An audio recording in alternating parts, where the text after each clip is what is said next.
Mga mare, nandito po ako ngayon sa Quezon. Tapos po, may nakita ako dito na bulaklak. Ito nga po yun. Ayan.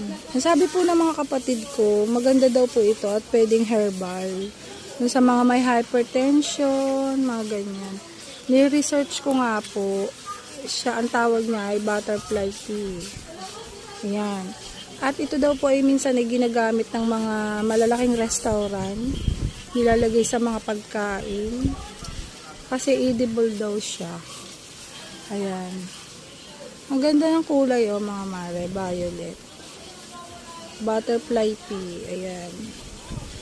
So, nakita ko po doon sa mga napanood ko. Pwede rin pala siya doon sa mga may hypertension. Sabi po ng mga kapatid ko, ginagawa daw po nila itong tsaa. Ayan, mga